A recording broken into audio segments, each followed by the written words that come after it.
So welcome back man academy यार। आज हम पढ़ने वाले हैं ट्रांजैक्शन मैनेजमेंट क्या होता है। ठीक है, कैमरा को थोड़ा कर दिया। ट्रांजैक्शन मैनेजमेंट पढ़ने वाले हैं। ट्रांजैक्शंस क्या होते हैं? ट्रांजैक्शन सुन के सबसे पहले दिमाग में क्या आता है? पैसा का लेन देन, कुछ ऐसी सी चीज़ है। Transaction management it is a set of operation use to perform a logical unit of work. ठीक है, transaction generally represent change in database. अब मान लो ट्रांजेक्शन कर रहे हो, तुम्हारे पास एक डेटाबेस है, तुम्हारा बैंक अकाउंट जो है, और तुम लोग ट्रांजेक्शन करी तो उसके अंदर कोई चेंज आएगा तो उसके अंदर पैसे आएगा जाएगा, है ना। मेजॉरिटी ऑपरेशंस क्या होते हैं? रीड राइट ही होता है। ठीक है, फॉर एग्जाम्पल हम एग्जाम्पल लेते हैं, एक अकाउंट है 1000, एक बी अकाउंट है सिर्फ 2000 है। अब ए से 500 बी में ट्रांसफ़र करते हैं तो क्या होगा? पहले रीड करेगा ए को रीड करा, क्या उसके अंदर क्या रीड आया कि उसके अंदर 1000 रुपये पड़े हैं। फिर उसके अंदर राइट करा। अब हमने पहले राइट करने से पहले ऑपरेशन करना पड़ेगा कि ए से 500 रुपये लेने हैं, तो ए में से 500 लिए, फिर उसको राइट कर दिया, ऑपरेशन परफॉर्म करा, फिर उसको राइट कर दिया। ठीक है, फिर बी को रीड करा, उसमें 2000 थे, फिर उसमें ऑपरेशन परफॉर्म करा, उसके अंदर 500 रुपये ट्रांसफर कर दिए, फिर उसमें राइट कर दिया।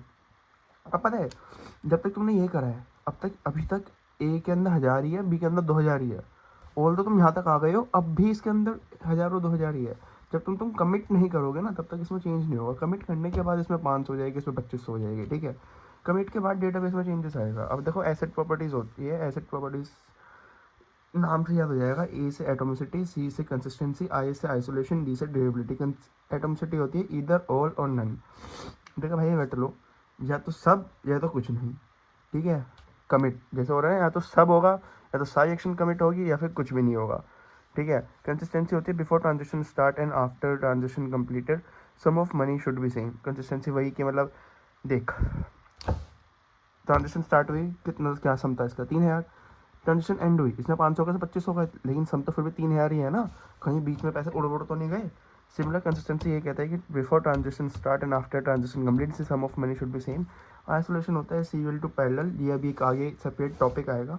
ड्यूरेबिलिटी होती है चेंजेस सेव होने चाहिए, मतलब ऐसे नहीं है कि मान लो तूने यहाँ पे चेंज कर दिया, तेरे अकाउंट में से पैसे भी कट गए, लेकिन कल को फिर से भाई सेम चीज़ हो गई।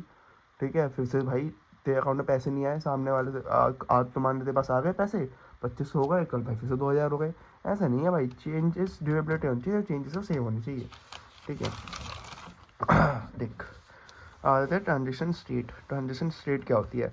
देख, पहले तो जो भी तू ट्रांजेक्शन करना है, पहले तो उसे बिगिन करेगा। अब देख, पहले पैसिव स्टेट में पड़ा है, पहले कुछ भी नहीं हो रहा, एकदम सुस्त पड़ा है। अब तूने उसको जगाया, अब भाई उठ जा, मुझे उसके अंदर कुछ काम करना है, एक्टिव स्टेट में लाया। अब देख, वहाँ से दो सिचुएशन बनती है, या तो तू रीड राइट करेगा, ठीक है, हमने रीड राइट करा, है ना, या फिर तू सीधा फेल हो जाएगा, कुछ भी हो गया भाई, दिक्कत हो गई, ये सिस्टम चालू ही नहीं हो रहा, कुछ भी हो सकता है ना, या तो उससे फेल हो जाएगा। ठीक है, अब रैम में जो तेरे ऑपरेशन, ये जो ऑपरेशन हो रहे हैं ना, तेरे रैम में हो रहे हैं। ठीक है, सेकेंडरी मेमोरी में नहीं हो रहे, रैम में हो रहे हैं, इसको बोलते हैं पार्शियली कमिटेड। ठीक है, अब हो सकता है तूने पार्शियली कमिट करा, अब तूने ये सब कर दिया, तूने कमिट अभी फुल्ली कमिट नहीं हुआ, कुछ हो गया इशू भाई, तू करते करते बीच में लाइट चले गई, कुछ भी है, ठीक है, तो फेल हो गया। या फिर बेस्ट केस क्या हो सकता है भाई, तू कमिट हो गया, ठीक है, अब कमिट होके क्या, एचडी मतलब हार्ड डिस्क में चला गया, कमिट हो गया, जब तूने कमिट करा, अब ते फाइनली जो ते सारे ट्रांजेक्शन है, जितना भी तूने कंटेंट जो भी चेंजेस करे थे हार्ड डिस्क में चले गए, और उसके बाद टर्मिनेट हो गया। ठीक है, पर ऐसे नहीं, कमिट होने के बाद फेल नहीं हो सकता, याद रखो, कमिट हो गया तो उसके बाद तो टर्मिनेट ही होगा, रिसोर्सेज पे ही जाएगा। अब देख, फेल हो गया, अबॉर्ट हो जाता है। अब देख, यहाँ से क्या होता है, जहाँ पे तो फेल हुआ ना, अब मान लो तू यहाँ तक आ गया, यहाँ पे आगे तेरा फेल हो गया, इस स्टेप पे आगे फेल हो गया, फिर इस स्टेप पे आगे फेल हो गया, यहाँ से तू सारे के सारे इसको फंक्शन को किल करेगा, फिर अबॉर्ट करेगा, फिर से रिस्टार्ट करेगा। ठीक है, यही चीज़ होती है, इसको ट्रांजिशन स्टेट बोलते हैं, बस ऐसे ऐसे बना के आ जियो। ठीक है, लास्ट में टर्मिनेट हो जाएगा, रिसोर्सेज के बाद चल जाएगा, सारे रिसोर्सेज जो भी तो एक्टिव कर रखे थे वो फ्री हो जाएगी। ठीक है, बात है शेड्यूल करते हैं, it is a chronological execution sequence of multiple transaction. अब हमारे पास बहुत सारे ट्रांजेक्शन करने हैं, अब तेरे पास दो, देख अभी यहाँ पे आया था ना आइसोलेशन सीरियल टू पैरेलल, अब ये वही है। अब देख, ध्यान से सुनियो, सीरियल होता है, पैरेलल होता है। सीरियल क्या होता है, देख मान तेरे पास 3 ट्रांजेक्शन है, T1 T2 T3 ले लिया, T1 T2 T3 ले ली। अब देख, सीरियल में क्या होगा, पहले तूने पूरी T1 कर ली, पूरी T1 ट्रांजेक्शन तेरी पूरी होगी, तब तक तूने T2 और T3 को नहीं बुलाया। ठीक है, फिर हो सकता है तूने T2, फिर तूने T2 पूरी कंप्लीट करी, है ना, फिर तूने T3 पूरी कंप्लीट करी, है ना, ये हो गया तेरा सीरियल। अब देख, पैरेलल में क्या हुआ, मान तूने T1 बुलाया, अब T1 तूने आधा कर लिया, फिर तूने T2 को बुला लिया, फिर तूने T1 कर लिया थोड़ा सा, फिर तूने T2 कर लिया, फिर तूने T3 थोड़ा कर लिया, ऐसे कर करके तू पैरेलल ही चला रहा है तीनों को। अब देख, इनके अपने अपने एडवांटेज डिसएडवांटेज होती है। जैसे कि जो सीरियल होता है तो वो कंसिस्टेंट आंसर देता है ना। और इसमें जो प्रॉब्लम, भाई इसमें प्रॉब्लम क्या है, इस तो एडवांटेज होगी कंसिस्टेंट आंसर देगा, पर प्रॉब्लम क्या है, एक्सेस वेटिंग। अब देख जब तक ये पूरा, अब देख जब तक ये पूरा कंप्लीट नहीं होगा तब तक जैसे कि T1 जब तक पूरा कंप्लीट नहीं होगा तब तक T2 परफॉर्म नहीं होगा, जब तक T2 पूरा कंप्लीट नहीं होगा तब तक T3 परफॉर्म नहीं होगा। स्टारवेशन हो रही है भाई, बहुत ज़्यादा वेट करना पड़ रहा है। देखिए ये हो गया था, इसकी प्रॉब्लम हो गई। इसका एग्जांपल ले ले ATM। जैसे जब तक ATM में एक जो बंदा घुसा हुआ है, जब तक वो अपने पैसे लेके बाहर नहीं निकला तो दूसरा वाला तो जान सकता। तो अब तक पीछे वाली लाइन वाले को कितना ज़्यादा वेट करना पड़ रहा है, वो स्टारवेशन ये इसका इशू है। अब देख इसको सॉल्व करने के लिए पैरेलल शेड्यूल आता है। इसमें अंदर क्या होता है, मल्टी प्रोग्रामिंग, जैसे मैंने बताया सब पैरेलल चल रहे हैं। मान लेते हैं काउंटर है, 2-3 काउंटर खोल रखे हैं, सब चलती है, ये लाइन इधर उधर इधर उधर सब पे हो रहा है काम। पर इसमें दिक्कत क्या है, दिक्कत है अभी नेक्स्ट पेज पे आएगी, बहुत सारी दिक्कत है इसकी। ठीक है, एग्जाम्पल से लेते हैं बैंकिंग ऐप, जो ऐप है।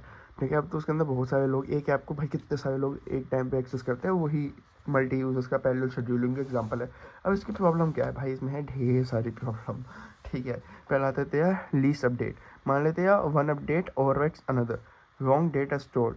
ठीक है, अब देख लीस्ट अपडेट, इस least update, lost update, sorry least पढ़ रहा हूँ यार, मुझे खुद की राइटिंग कुछ समझ में नहीं आती है। देख लॉस्ट अपडेट, लॉस्ट अपडेट क्या होता है, मान ले तूने कोई अपडेट करा, ठीक है, और वो देखो दूसरे वाले को ओवरराइट कर पा रहा है। मान लो तूने उसके अंदर 500 रुपये डाले, ठीक है, पर वो कमिट होने से पहले ही तूने कोई और दूसरी ट्रांजेक्शन शेड्यूल कर दिया और उसने वो ले लिया, पर बाद में तो तेरे 500 रुपये कट गए। तो देते हैं लॉस्ट अपडेट, दूसरा होता है डर्टी हीट, जो कि अनकमिटेड डेटा। अब मान लो तू ये कर रहा है, तो यहाँ पे ट्रांजेक्शन कर रहा है, वहीं पे तो दूसरी ट्रांजेक्शन कर रहा है, पर यहाँ पे कमिट तो हुआ नहीं है, उससे पहले उसने कोई डेटा यहाँ से उठा लिया। ठीक है, कमिट नहीं हुआ, मान ले कुछ भी XYZ रीजन की वजह से बाद में फेल हो जाता है, कमिट नहीं होता, तो भाई उसने डर्टी रीड कर लिया। ठीक है, सिमिलरली होता है अनरिपीटेड डेटा, अनरिपीटेबल रीड, मतलब data changes mid transition, same सी चीज़ है, मतलब कमिट होने से पहले कुछ चेंज हो गया और तुमने उठा लिया। Phantom read, new delete rows appear in requeries, मतलब फॉर एग्जांपल भाई अब देख 2 चल रही है, यहाँ पे तूने मान लो कुछ डिलीट कर दिया, मान लो तूने पूरा A अकाउंट ही उड़ा दिया। ठीक है, अब B में तूने वो कॉल कर लिया, तो भाई डिलीटेड वाला आ गया ना, ये तो गलत हो गया। ये फालतू की चीज़ें से छोड़ दे, राइट स्क्यू वाला। ठीक है, तो वैसे ही रेट लियो, इसका स्क्रीनशॉट ले लियो, उसको रेट लियो भाई, ये 2-3 भी लिख देगा, बहुत है। Concurrent rice, वोलेशन, constant, logical inconsistency, सब रटने की चीज़ है। और होता है सीरियलिबिलिटी। क्या होता है सीरियलिबिलिटी, होता है जो होता है पैरेलल में है, क्या दोस्तों सीरियल में कन्वर्ट कर सकता है, ये होता है सीरियलिबिलिटी। मीन्स क्या हम एक शेड्यूल को सीरियल बना सकते हैं। अब देख फॉर एग्जांपल तूने ये ऐसा है, ठीक है, तो ये 2 शेड्यूल है, तूने 2 ट्रांजेक्शन है T1 T2। अब पहले देख, पहले तूने A में T1, पहले तूने एक को रीड किया राइट करा, फिर तूने दूसरे में रीड किया राइट करा। ये क्या है, सीरीज में हो रहा है, पहले T1 हुआ फिर T2 हुआ। सिमिलरली पहले तूने T2 किया, इसमें T1 करा। ठीक है, तो ये दोनों तो ऑलरेडी सीरियल में है। अब देख S1 क्या होता है, S1 कुछ नहीं है, सीरियल शेड्यूलिंग का मैंने डाल रखा है।